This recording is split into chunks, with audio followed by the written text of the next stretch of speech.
Večni derbi je to nedeljo v Ljudskem vrtu minil v res izjemni navijaški kulisi, polnih tribunah in dveh povsem različnih polčasih.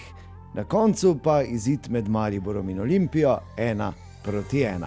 Tu so najzanimivejši trenutki tega večnega derbija.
I want to say thank you for the fans. It was one of the best atmosphere while I was here in Maribor.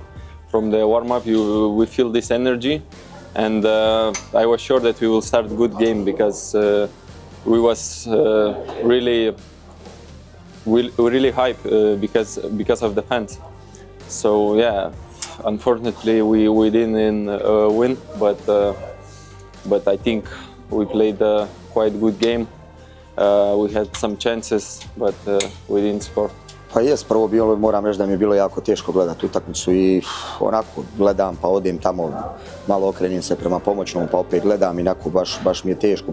U jednom trenutku počeo sam da i vičem odande, zanio sam se kao da sam na terenu. Moram reći 25 minuta Maribora onako kako ja želim da gledam, kako želim da vidim i definitivno u tom periodu utakmice smo morali danas prelomiti i pobijediti utakmicu. Jer smo stvarno stvorili dovoljan broj prilika i postigli smo i gol, ali mislim da smo morali otići na 2-3 razlike. Poslije toga do kraja poluvremena onako nesvjesno neko povlačenje, iako nismo dogovorili takav način odbrane, ali eto, privelo se kraju. Olimpija prvo poluvrijeme, jedan taj šut, čini mi se Kojića sa 16 metara kad Jug izbacio korner, to je bilo to. I onda iz drugog poluvremena, iz neke totalne onako utakmice gdje treba da protekne samo kraj utakmice, primimo gol gdje prvo loše idemo tamo u korekciju na centaršut, moramo bolje. I to je bila faktički jedina onako prilika Olimpije gdje je Durdov naravno pokazao pravi napadački kvalitet, imao mekani dodir glave i lopte, zabio gol. Poslije smo onako nešto pokušavali, imali smo neki poluprilika, ali nije bilo to ono kako mi možemo i kako bi ja želio da bude.